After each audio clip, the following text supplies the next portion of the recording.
መንግስታችን ለትራንስፖርትና ሎጂስቲክስ ዘርፍ በሰጠው ከፍተኛ ትኩረት ኢትዮጵያን የአየር ትራንስፖርት ማዕከል ለማድረግ ከፍተኛ ስራ እየተሰራ ይገኛል። በዚህም ምክንያት የሀገራችን የአቪዬሽን ኢንዱስትሪ በከፍተኛ ፍጥነት እያደገ ይገኛል። ባለፈው ቅዳሜ ጥር 2 በክቡር ጠቅላይ ሚኒስትራችን በይፋ ስራውን የጀመረው የቢሾፍቱ ዓለም አቀፍ የአውሮፕላን ማረፊያ ግንባታ የሀገራችንን የአየር ትራንስፖርት ማዕከል የማድረግ ትልቅ እርምጃ ነው። ለዚህ በከፍተኛ ፍጥነት እያደገ ለሚገኘው የአየር ትራንስፖርት ኢንዱስትሪ የጥገና አገልግሎት መስጫ ማዕከላትንና በቂ በዘርፉ የሰለጠነ የሰው ኃይል ማቅረብ ያስፈልጋል።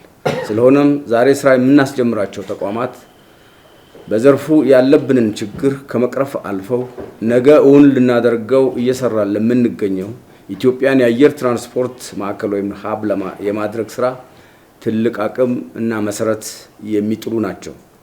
ባለፉት በርካታ ዓመታት በሀገራችን የአውሮፕላን ጥገና አገልግሎት በአንድ ተቋም ማለትም በኢትዮጵያ አየር መንገድ ግሩፕ ብቻ የተገደበ በመሆኑ የሀገራችንን የአውሮፕላን ጥገና ፍላጎት ሙሉ በሙሉ መሸፈን አልተቻለም። በዚህ ምክንያት የሀገራችን የግል አውሮፕላኖች የጥገና አገልግሎት ፍለጋ በከፍተኛ የውጭ ምንዛሪ ወጪ በመፈጸም ወደ ውጭ ሀገራት ለመጓዝ ተገደዋል። ይህም በሀገራችን የኢኮኖሚ ላይ ከፍተኛ ጫና አስከትሏል።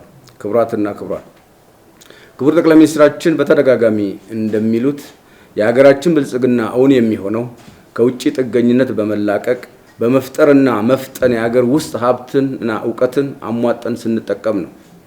ከዚህ አንጻር የምናወጣቸውን ከፍተኛ የውጭ ምንዛሬ ወጪን በሀገር ውስጥ አቅም በመተካት በራስ አቅም የተመሰረተ ኢኮኖሚ መገንባት የዘመኑ ጥሪ መሆኑን ግልጽ አድርገው ጠቅሰዋል። ዛሬ የምናበስረው የአውሮፕላን ጥገና እና ማሰልጠኛ ተቋማት ይህንን ሀገራዊ አቅም በተግባር የሚያሳዩ ተጨባጭ ምሳሌዎች ናቸው። መረጃዎች እንደሚያሳዩት የግል የአየር መንገዶች አውሮፕላኖች ጥገና ውጭ ሀገር ሲሄዱ ከ792,000 የአሜሪካን ዶላር በላይ ወጪ ያደርጋሉ በየአመቱ። በዚህ ረገድ በቅርቡ 9ኛ ዓመቱን ለማክበር በዝግጅት ላይ የሚገኘውና የሀገራችን አስተማማኝ ጋሻ የሆነው የኢትዮጵያ አየር ኃይል የጥገና ማዕከሉ በሙሉ አቅሙ ሲሰራ ለግል አውሮፕላን መንገዶች ጥገና አገልግሎት በመስጠት ከፍተኛ የውጭ ምንዛሪ መጠን እንዲቀር በማድረግ እንዲሁም የሀገር ውስጥ የጥገና ባለሙያዎችን ቴክኒካዊ አቅም በማጎልበት በጥገና ምክንያት የሚቆሙ አውሮፕላኖችን ቁጥር በመቀነስ የበረራ አገልግሎትን በማሻሻል የኢትዮጵያን ኢኮኖሚ ሉዓላዊነት ለማረጋገጥ በሚደረገው ርብርብ ውስጥ ሌላ የጀግንነት ገድል ይፈጽማል። በተመሳሳይ ሁኔታ ዛሬ የምናበስረው የአቪዬሽን ማሰልጠኛ ተቋም በዓለም አቀፍ መስፈርቶች የተመሰረተ በመሆኑ የበረራ ደህንነት የሚያጎለብቱ ባለሙያዎችን በሀገር ውስጥ በማፍራት ያስችላል።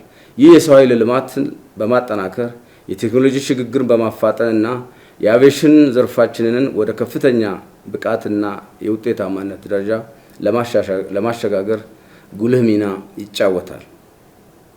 ክቡራትና ክቡራን፣ በአጠቃላይ እነዚህ ሁለት ተቋማት የቴክኖሎጂ ሽግግርን በማምጣት የውጭ ምንዛሬን በማስቀረትና በራስ አቅም የመቆም ስትራቴጂያዊ ለውጥ በማምጣት የሀገራችንን ቀጣይ የእድገት ጉዞ የሚያመላክቱ ናቸው። እንግዲህ ከዛሬ ጀምሮ የክቡር ጠቅላይ ሚኒስትራችንን ቃል አሁንም ደግሜ በክቡር ጠቅላይ ሚኒስትራችን እንዳስቀመጡት ኢትዮጵያ የራሷን አቅም በመገንባት ብቻ ሳትወሰን ለክልል ሀገራት፣ ለጎረቤት ሀገራት፣ ለአካባቢ ሀገራት አገልግሎት የምትሰጥ የአቪዬሽን ማዕከል መሆን ይጠበቅባቸዋል።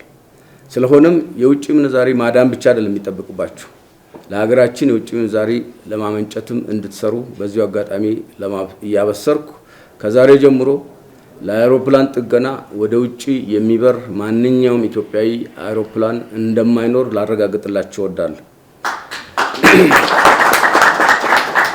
ለዚህ ስኬት እንድንደርስ ጥረት ላደረጋችሁ የኢትዮጵያ አየር ኃይል፣ የኢንተርናሽናል ካርጎና አቪዬሽን አገልግሎት የግል አየር መንገዶች ባለቤቶችና ተወካዮች እንዲሁም የኢትዮጵያ ሲቪል አቪዬሽን ባለስልጣን በተለይ አቶ ዮሐንስ አበራ እና ከሳቸው ጋር የሰሩትን የደህንነት ባለሙያዎች በዚህ አጋጣሚ ልባዊ ምስጋናዬን ላቀርብላችሁ እወዳለሁ። በመጨረሻም የኢፌዴሪ መንግስት አስተማማኝና ደህንነቱ የተረጋገጠ የአቪዬሽን ዘርፍ በመገንባት ኢትዮጵያን የአየር ትራንስፖርት ማዕከል የማድረግ ስራን በቁርጠኝነት መደገፉን እንደሚቀጥል ላረጋግጥላችሁ እወዳለሁ። አመሰግናለሁ።